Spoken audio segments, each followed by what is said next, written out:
요즘 길을 걷다 보면 인생 네컷이라는 사진관이 자주 눈에 띕니다. 여러분 한번 보신 적이 있거나 들으신 적이 있거나 아니면 혹시 자녀들과 함께 그곳에 들어가서 사진을 찍어 본 분들은 있을지 모르겠습니다. 그 인생 네컷 사진을 찍는 곳에 가면 각종 소품들이 준비가 되어 있습니다. 뭐 예쁘장한 머리띠라든지 또 가발이라든지 뭐 여러 가지 옷 같은 것들이 있어서 연인들끼리 또 친구들끼리 또는 가족들끼리 들어가서 예쁜 머리띠도 하고 소품도 착용하고 가장 즐거운 표정으로 사진을 찰칵 소리 4번과 함께 인생 네컷이라는 사진을 찍습니다. 그렇게 찍은 사진들을 보면 하나같이 다 예쁘고 사랑스럽고 즐겁고 행복해 보입니다. 그런데 한번 생각해 보면 정말로 우리의 인생이 그렇게 그 사진만큼 행복하고 즐겁기만 한 것일까 생각해 보면 사실 그렇지도 않다라고 말할 수밖에 없지요. 또 우리 SNS에 올라오는 사진들도 보면 저마다 다 휴양지에 가서 아주 고급 음식을 차려놓고 사진을 찍습니다. 좋은 풍경 아래서 행복한 모습으로 사진을 찍어서 SNS에 올리기도 하지요. 그런 사진들을 볼 때마다 나만 불행한 것 같고 왜 세상 사람들은 나 빼고 다 행복한 것일까? 우리는 그렇게 느낄 때도 있습니다. 그러나 어쩌면 우리 모두는 늘 행복한 척, 또 괜찮은 척, 아무 문제 없는 척 가면을 쓰고 살아가는데 너무나 익숙해져 있는 것은 아닌가 하는 생각도 되어집니다. 직장에 가서도 유능한 직원으로 보이기 위해서 약점을 감추기 급급하고 교회 안에서는 항상 믿음이 좋은 성도인 척해야 하며 가정에서 완벽한 배우자, 완벽한 부모로서의 모습을 보이려고 애를 쓰고 살아갑니다. 세상은 실패하면 안 된다고 말합니다. 약한 모습을 보여서도 안 된다고 말합니다. 그래서 늘 긍정적이고 멋진 모습만을 보여주어야 한다는 아주 강한 압박감 속에서 우리는 이 세상을 살아가고 있습니다. 그러다 보니 우리의 영혼은 늘 지쳐가고 있습니다. 오늘 우리가 함께 읽은 이 본문의 내용도 바로 이 척하는 삶, 가면을 쓰고 살아가는 삶이 얼마나 위험한 일인지, 그리고 하나님은 우리에게 원하시는 삶이 이 가면을 쓴 삶이 아니라 진솔하고 정말 하나님 앞에서 자유로운 삶이라는 것을 오늘 말씀은 우리에게 생생하게 보여주고 있습니다. 우리는 다음 주에 행복 나눔 전도 축제를 준비하고 있습니다. 우리가 왜 세상 사람들을 교회로 초대해야 하는 것일까요? 교회는 세상이 줄 수 없는 것을 줄 수 있는 곳이기 때문에 그렇습니다.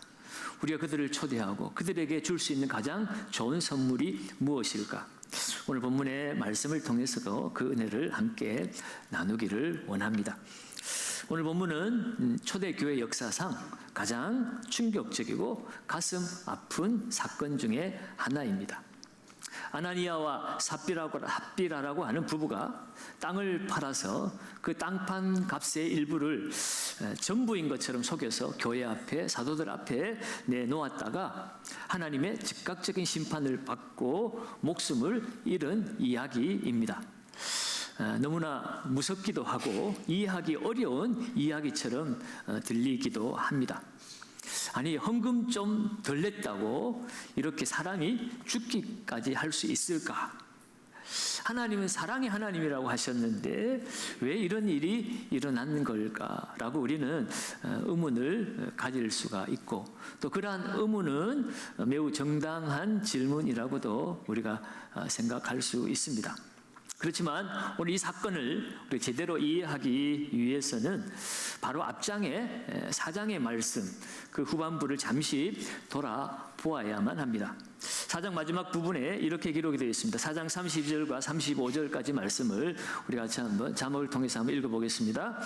믿는 무리가 한 마음과 한 뜻이 되어 모든 물건을 서로 통용하고 자기 재물을 조금이라도 자기 것이라 하는 이가 하나도 없더라. 사도들이 큰 권능으로 주 예수의 부활을 증언하니 무리가 큰 은혜를 받아 그 중에 가난한 사람이 없으니 이는 밭과 집 있는 자는 팔아 그 판 것의 값을 가져다가 사도들의 발 앞에 두매 그들이 각 사람의 필요를 따라 나누어 줌이라. 아멘. 네.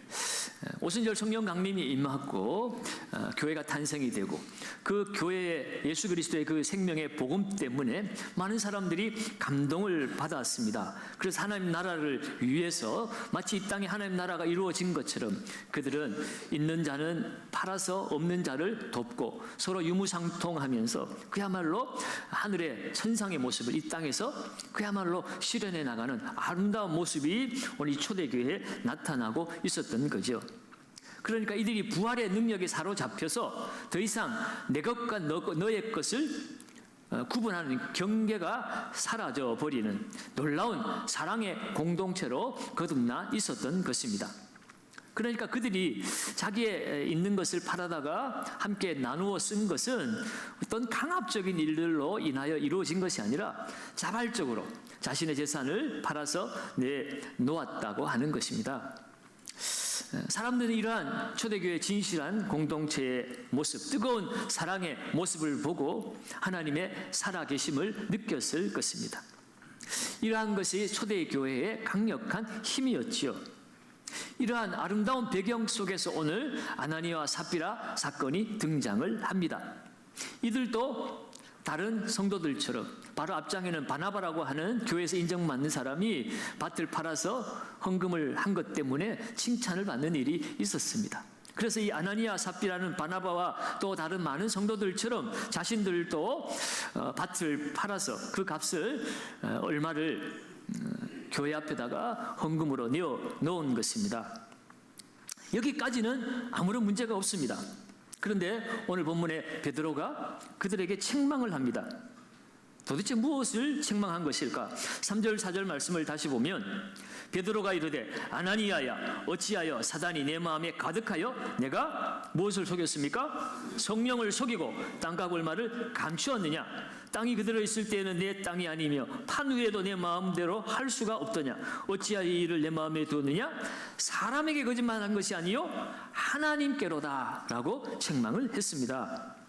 그러니까 오늘 베드로 사도는 아나니아와 삽비라에게 왜 이것밖에 가지고 오지 않았느냐라고 말하지 않습니다. 왜 다 바치지 않았느냐라고 책망하지도 않았습니다. 밭을 파는 것도 판 돈을 하나님 앞에 드리는 것도 전적으로 그들의 자유의 영역이었습니다.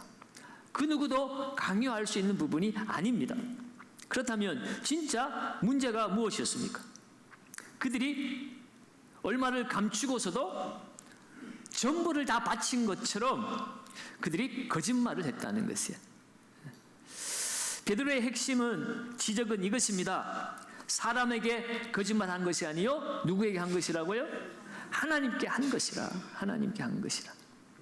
왜 이들이 이렇게 거짓말을 했을까?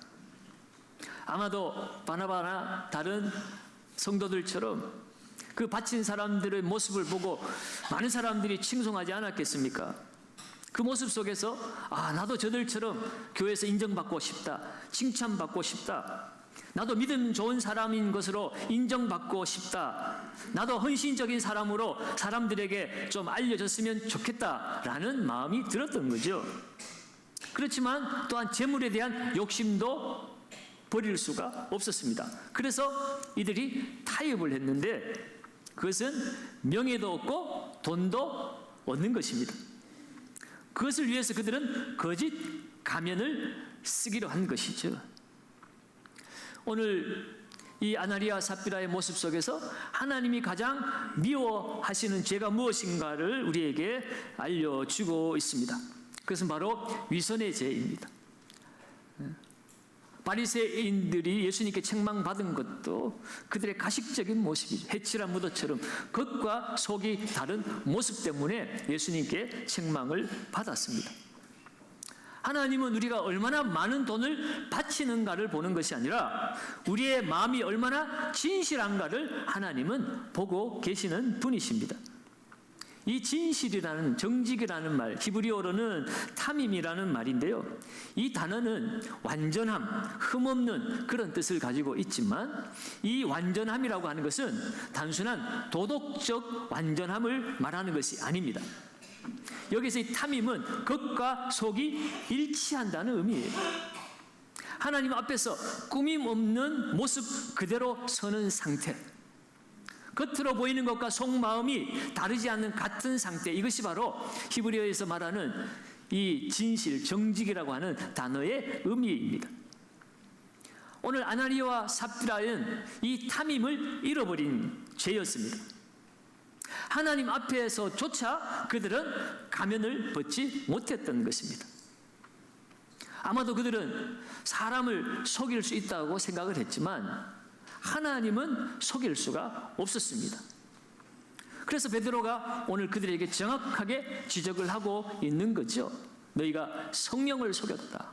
하나님께 속였다. 거짓말했다. 오늘 이 아나니아와 삽비라의 죄는 단순한 윤리적 실수가 아닙니다. 교회의 심장부, 성령이 운행하시는 그 중심부에 마치 도가사를 쏜 것과 같습니다. 이것을 제거하지 않으면 그 독이 퍼져서 교회 공동체는 무너질 수밖에 없습니다. 거짓과 위선이 들어와서 거짓과 위선이 살아 역사하는 교회는 더 이상 교회라고 말할 수가 없습니다. 그렇기 때문에 오늘 하나님은 이토록 단호하면서도 신속하게 그 죄를 드러내고 제거하시고자 하신 것이었어요. 왜냐하면 진실한 교회만이 세상의 희망이 되기 때문입니다. 그렇다면 오늘 이 장면 속에서 우리는 우리 스스로에게 질문을 해볼 차례입니다. 과연 나는 아나니아와 삽비라와 전혀 다른 부류의 사람인가? 나는 이 이야기와 전혀 상관없는 사람이라고 말할 수 있는가? 정직한 대답은 여러분은 어떨지 모르지만 저는 아니요입니다. 우리 안에도 이 아나니아와 삽비라와 같은 모습이 분명히 있을 것입니다. 저 또한 목사라는 이름 때문에 사람들 앞에서 더 믿음이 좋은 척하며 살아갈 때가 있습니다. 기도 생활도 열심히 하는 척, 성경도 많이 아는 척, 헌신을 더 많이 하는 척 하면서 살아갈 때가 있음을 부인할 수가 없습니다. 어쩌면 우리 모두는 다 이런 가면을 하나씩 쓰고 살아가고 있지는 않습니까? 직장에서도 나의 신앙의 약함을 감추고 싶어서, 문제가 있어도 주님이 함께 하시니 걱정이 없어라고 말은 하지만 실제로는 밤새 잠 못 이루고 불안감으로 뒹굴고 할 때가 있지 않습니까? 교회에서도 마찬가지입니다. 신앙에 의문이 생겨도 차마 믿음 없다고 할까봐 꺼내놓지를 못합니다. 기도가 응답되어지지 않는데 거기에 대해서 하나님 때가 아직 안 됐나 보다, 때가 되면 되겠지 하고 그냥 넘어가 버리죠. 성경을 읽다가도 이해가 되지 않는 부분이 있어도 내 영적 수준이 낮아서 그렇지 하고 감히 그것을 물어보려고도 하지 않습니다. 내가 부족하다고 자책하고 끝내버리죠.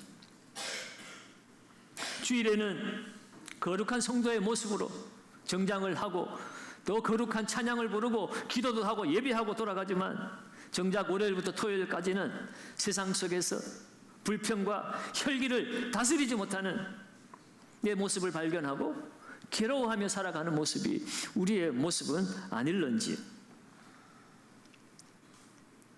우리는 이처럼 상처받기 싫어서, 때로는 무시당하기 싫어서, 때로는 더 나은 사람처럼 보이고 싶어서 너무나도 두꺼운 가면을 쓰고 살아가고 있지는 않습니까? 그런데요, 이 가면은 결코 우리를 자유롭게 해주지 못합니다. 오히려 더 깊은 감옥 속으로 우리를 끌어가고 가두어 놓는 것이 가면입니다. 가면 뒤에 있는 나는 진짜 죽어가고 있습니다. 앞에 쓴 가면은 그럴싸해 보이고 멋있어 보이고 행복해 보이는데 정작 그 가면 뒤에서는 진정한 나는 죽어가고 있더라는 것입니다. 우리의 영혼이 점점 질식해 가고 있습니다. 바로 이러한 지점에서 필요한 것이 복음입니다. 복음은 우리에게 더 완벽한 가면을 쓰라고 말하지 않습니다. 오히려 복음은 우리를 부드럽게, 그러나 단호하게 그 가면을 벗겨주시는 하나님의 손길입니다. 예수 그리스도의 십자가 앞에 설 때 우리는 비로소 우리의 있는 모습 그대로로 정직하게 나 자신을 마주할 용기가 생기는 것이에요. 십자가 앞에 가면 내가 얼마나 대단한 사람인지, 내가 얼마나 착한 일을 많이 한 사람인지 십자가 앞에서는 아무런 소용이 없기 때문입니다. 십자가 앞에서 우리는 모두는 다 똑같은 한 사람의 죄인일 뿐입니다. 용서가 필요한 존재일 뿐이고 은혜가 필요한 존재일 뿐입니다. 그 사실을 철저하게 깨닫는 것이 바로 그 장소가 십자가 앞입니다. 놀라운 사실은 바로 그 십자가 아래에서 나의 모든 허물과 거짓과 위선이 드러나는 그 장소에서 하나님이 가장 크고 놀라운 사랑을 우리에게 베풀어 주고 계십니다. 하나님이 우리를 사랑하시는 것은 우리가 쓰고 있는 가면 때문이 아닙니다. 그 가면 안에 부패하고 냄새나고 죽어가는 우리를 있는 모습 그대로 하나님은 사랑하셔서 십자가에서 자신의 생명을 내어 주신 것이에요. 로마서 5장 8절은 이렇게 선포합니다. 우리 같이 한번 읽어봅니다.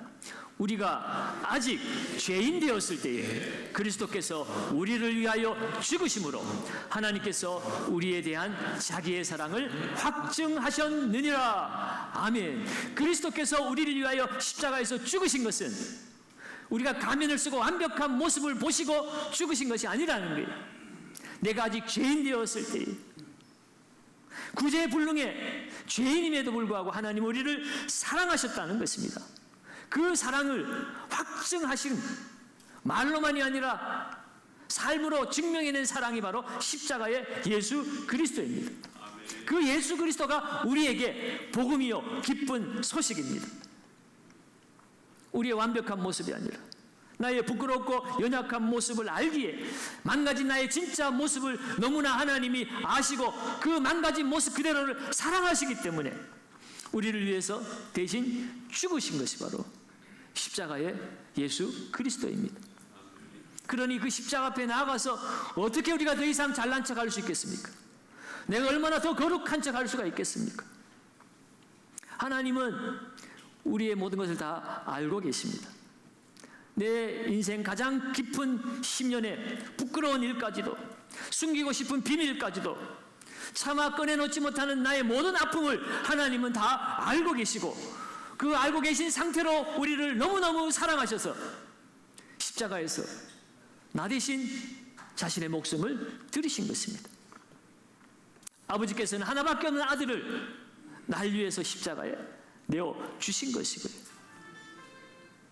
이 복음의 빛 앞에 설 때에 우리는 드디어 내 인생의 모든 가면을 벗어 던질 수가 있습니다. 그리고 참된 자유와 안식을 누릴 수가 있게 되는 것입니다. 여러분, 이 가면이 벗겨질 때에 어떤 놀라운 일들이 일어나고 있는지, 오늘 이 초대교회 이 사건 이후에 되어진 일들을 12절과 14절은 이렇게 기록하고 있습니다. 12절과 14절 말씀을 우리 같이 한번 읽어봅니다. 사도들의 손을 통하여 민간의 표적과 기사가 많이 일어나매 믿는 사람이 다 마음을 같이하여 솔로몬 행각에 모이고 그 나머지는 감히 그들과 상종하는 사람이 없으나 백성이 칭송하더라. 믿고 주께로 나오는 자가 더 많으니 남녀의 큰 무리더라. 아멘. 교회 안에 거짓이 제거되자 성령의 역사가 회복되었습니다.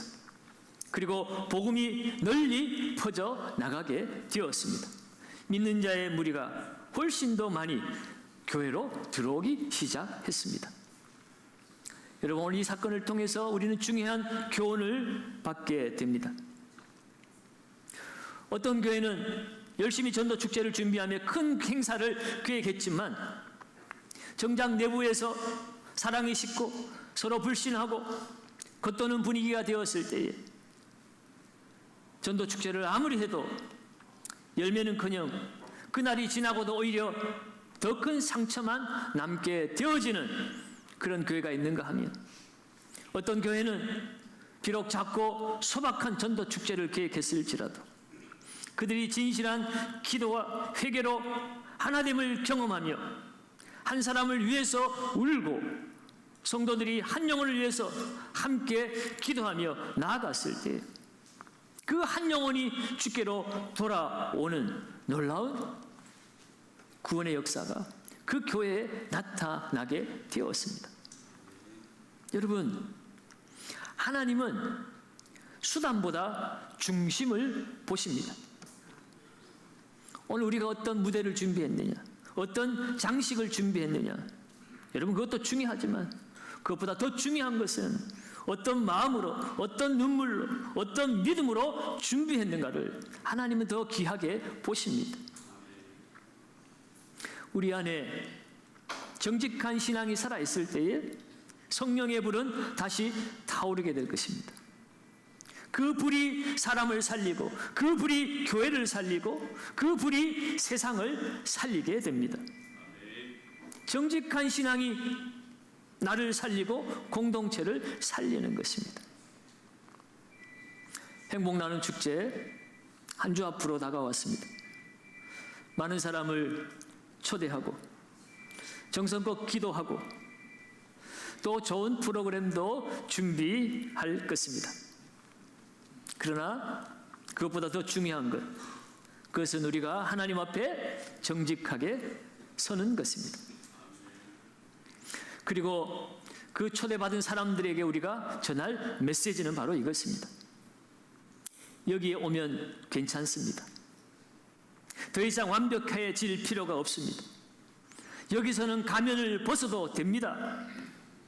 당신의 있는 모습 그대로를 사랑해 주시는 우리 하나님께서 여러분들을 품어 안고 계십니다. 먼저 그것을 용서받고 경험한 우리가 당신을 초대했습니다. 함께 아버지 품으로 가십시다. 그것이 우리가 다음 주에 초대받아 온 사람들을 향하여 전하여 줄 우리의 메시지인 것입니다. 전도 축제는 완벽한 우리가 불완전한 사람들을 초대하는 것이 아니에요. 똑같이 불완전하지만 먼저 용서받았기 때문에 또 그 용서가 필요한 사람들에게 내가 받은 그 용서의 은혜, 하나님의 사랑을 그들도 알게 하도록, 그들도 나와 같이 십자가 은혜 아래 가면을 벗고 완전한 자유를 누리게 하기 위해서 그들을 초대하는 것이 바로 전도 축제입니다. 그러므로 내가 먼저 정직하게 서지 않고 누군가를 초대한다는 것은 있을 수가 없는 일입니다. 내가 가면을 벗지 않고 이곳은 자유롭습니다, 완벽합니다라고 말할 수는 없습니다. 오늘 우리는 먼저 가면을 벗고 주님의 십자가 은혜 앞으로 나아가야 합니다. 그리고 이 세상의 무거운 짐 아래서 가면을 쓰고 고통하고 아파하는 우리의 가족과 이웃들에게 다가가 손을 내밀어야 합니다. 함께 갑시다. 괜찮은 척하지 않아도 됩니다. 하나님 당신의 있는 모습 그대로를 사랑해 주십니다. 그리고 우리도 당신의 있는 모습 그대로를 사랑합니다. 이 진솔한 초대가 있을 때에 우리의 삶을 통해서 하나님의 메시지가 전달될 때에 우리 교회는 이 세상을 살리는 진정한 구원의 방주가 될 것이고 어둠을 밝히는 그리스도의 빛이 될 것입니다. 이번 한 주간 저와 여러분들이 살아있는 복음 전도지가 되기를 바랍니다. 가면을 벗으시고 진심을 입으시기 바랍니다. 그래야 예수 그리스도의 빛을 전함으로 하늘의 생명잔치를 오늘 이곳에서 함께 누리는 저와 여러분들 되시기를 예수님의 이름으로 축원합니다.